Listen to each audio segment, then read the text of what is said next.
Hello everyone and greeting from Cambodia. That's right, I just moved here a couple of days ago. I'm going to be living in Siem Reap for about a month, working at this environmental NGO, filming and taking photographs. But today is even more exciting for two reasons. Number one is that I'm going to teach you a little bit more about my Lightroom workflow, and Lightroom is definitely my favorite app ever. I could get stuck in there for hours, and I'm really excited to show you why I love it so much. So today we're going to be editing two photos, one that was taken on land and the second one underwater. They were both taken in Bali, and Jake Rich has actually taken both of those, but I'm editing them and I'm in these photos, so it's kind of interesting perspective. Number one, we're looking at this photo right here. In camera, it doesn't look that special. We did that in an outdoor shower in our Airbnb, super spontaneously. Hadn't planned much, but we just went out there and shot. And that's what it looks like. So first thing, you're like, okay. Let's see how it goes. But then you see the final product and you're like, oh my god, this looks really good. And I just love that. I just love unleashing the potential of a photo in Lightroom. So I think that's super exciting. So that's number one, that's what we'll work on. Number two is actually one of my favorite photo of 2020. And you'll tell me, you know, Anna, it's only February. Yes, that's true, but I've already shot so much already that this being my favorite photo is pretty cool. It's a photo with manta rays, first of all. So manta rays are just these incredible beings. The conditions were really complicated. You know, we had to dive really far deep down to get the photos. They were only immersion every, 5 minutes. You had to wait. You didn't have that much time in the water. So it was really challenging. And, we came out, we shot with a GoPro Hero 8. This one, the first one was shot with a Sony a7S II. Forgot to mention that, I'm sorry. But yeah, this one was shot with the GoPro, and when we surfaced and looked at the shot, I was a little disappointed. I thought, oh my god, these, they don't really reflect the incredible experience that I've just had. But then I took it into Lightroom and started tweaking it a little bit, and oh my god, it's just incredible. It's incredible how a photo can just hide so much behind it. And so that photo actually ends up being one of my favorite ever taken of me. And when at first, it looks like that. So when you see it initially, you kind of think, oh, that's just kind of a sheet picture. Sorry for the swearing. But it's actually not. It's an amazing, beautiful, beautiful photo once you put a little work into it. And you might say, why not just using presets, slapping them on? It's easy, it makes my workflow a lot faster, and then I can just publish the content out there. And you know what? Yes, that's true. I do it myself. I use presets a lot. But there is something so valuable when you're trying to step up as a photographer to really understand color and the dynamic range of a photograph, and try to understand what you actually can get out of that photograph, what you can get out of it.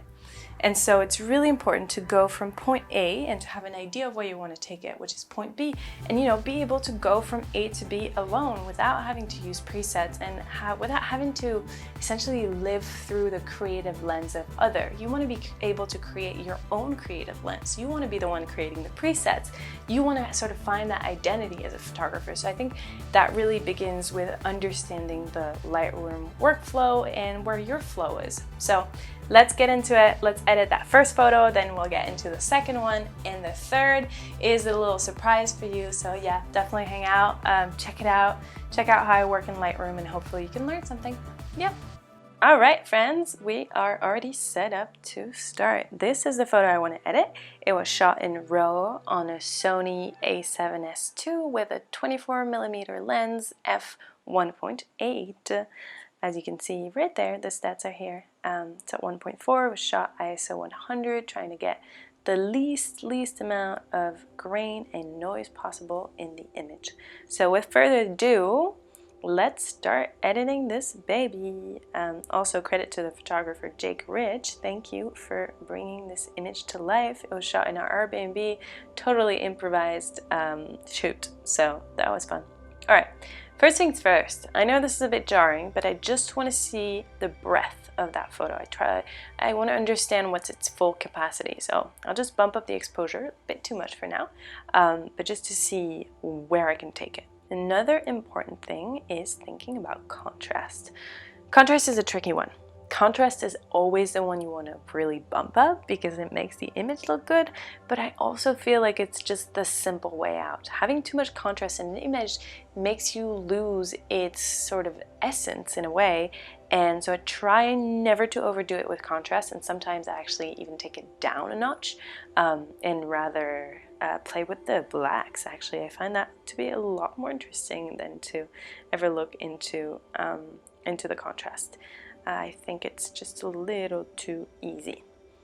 Alright, whites down, and my trick, my way of editing, and that may be different for you, but that's something that I really like because it looks natural, is just bringing down my highlights almost all the way down. I just don't really like having highlights in my photos. I like my photos to be balanced, so I try to have the highlights and the shadows sort of, you know, balance themselves out. So I'll take the highlights down and bump up my shadows, bring my contrast up just a tiny bit, and then play around with my whites and blacks and really make these two keys the defining factors of my photos.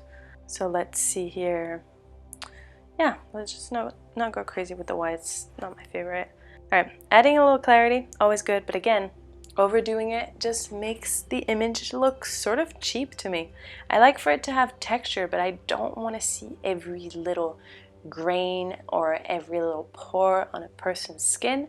I don't find that very pleasing actually, so that's not, you know, not overdoing it in the clarity unless it's really a stylistic choice. I guess this is extremely individual dependent, I guess. Alright, I'm bumping up the Vibrance because I like color. That's again a stylistic choice. I enjoy colors in photos. I find it wonderful, so let's go a little there. But you'll notice that in my editing style, I'm not doing anything drastic really. Tone curve, I'll bring down the highlights a little bit and maybe raise, yeah, this is looking pretty good. It's starting to look like something. Alright, now onto my favorite part is playing around with colors. This is so underrated and so useful. This is where I spend most of my time, in that menu, in the color menu. First of all, I'm going to bring down the saturation of the red. This flower is just too overpowering to me. I'm going to make myself look a little tanner because why not? I can. And just taking it a little bit more on the orange side. See, there's red in my face. I don't want it to be that red, so yeah, changing the hue of the red so that it's more of an orange. That's good. Bring down the yellow. I don't like that much yellow. There's too much yellow to my taste. I'll bring the saturation of the green a little bit. Let's see. Yep.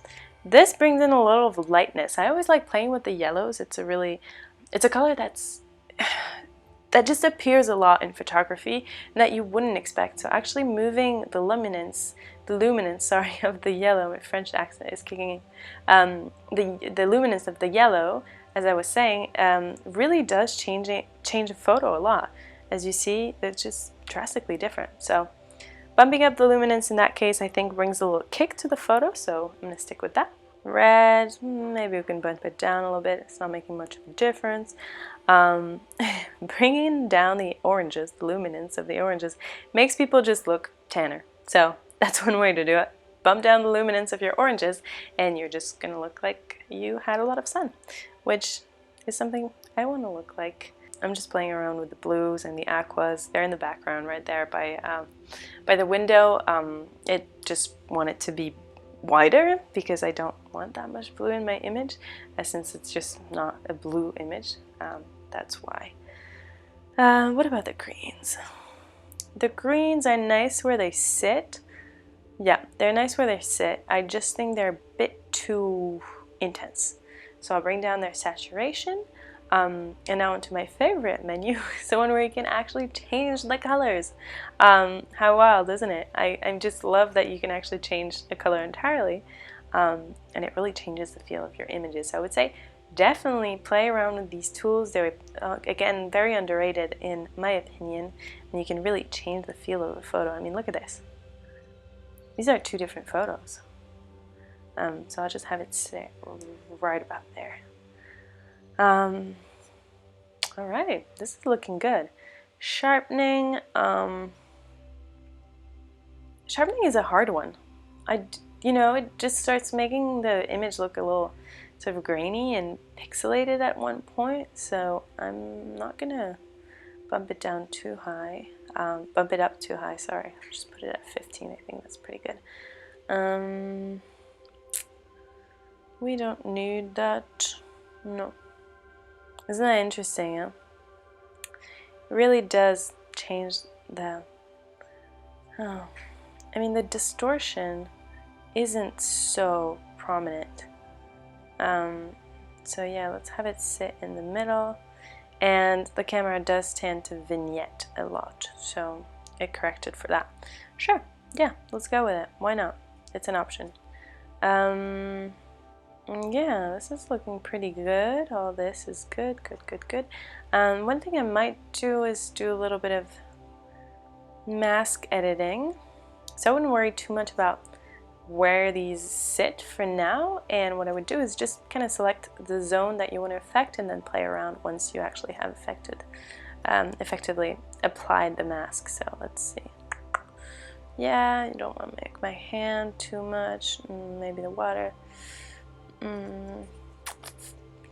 Let's see. Okay, this is way too strong for my liking, but somewhere around here is probably where I want to be.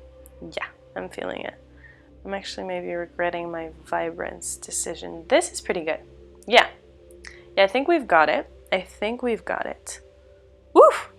Look at that. That is incredibly different. How cool. Yeah. All right. Yes. We've got our final image. I think it looks great. Let's move on to the next one. Yeah, this is nice. This is a nice amount of detail. The eye looks good.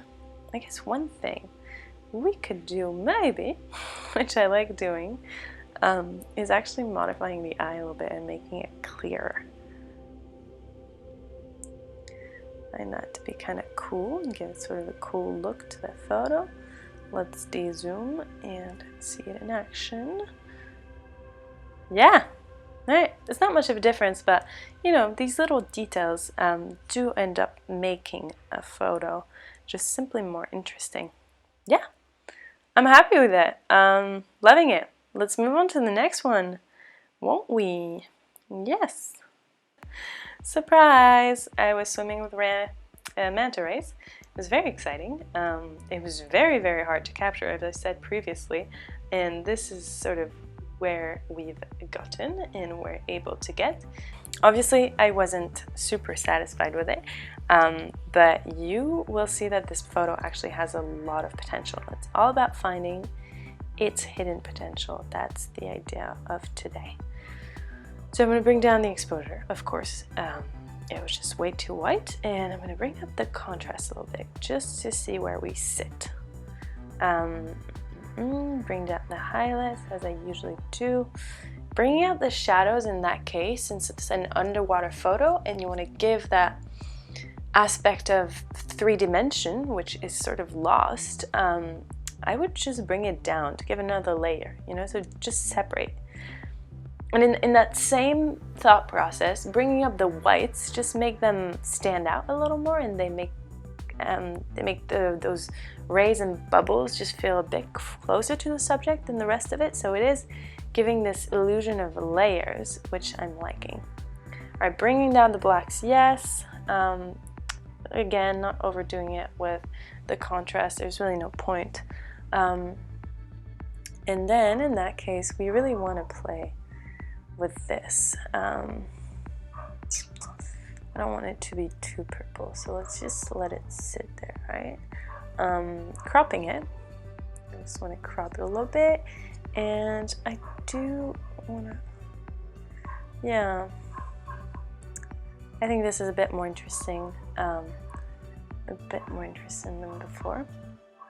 Yep, the crop was worth it. Just puts things in perspective. Alright, texture, yes, we definitely want a lot of texture in that case, because we lost so much of it underwater. Alright, Let's see about a little vibrance. Maybe this needs to be decided before. I kind of like it desaturated a little bit. Yep, bringing up the highlights is good. You can sort of tell what difference it makes. Yes, again, bringing down the lights looks great.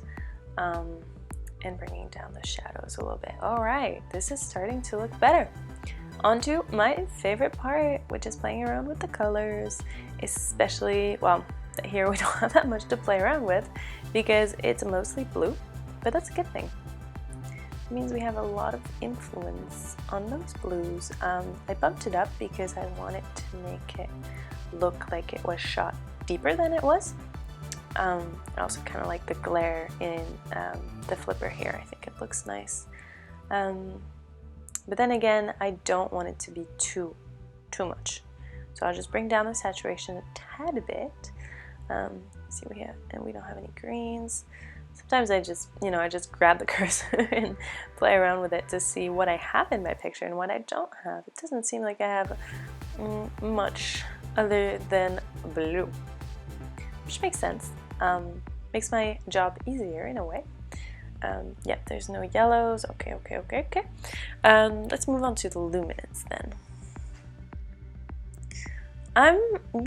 Yes, this is where I want to be. See, this is where I want to be, where I feel like the subject is really separated from the background.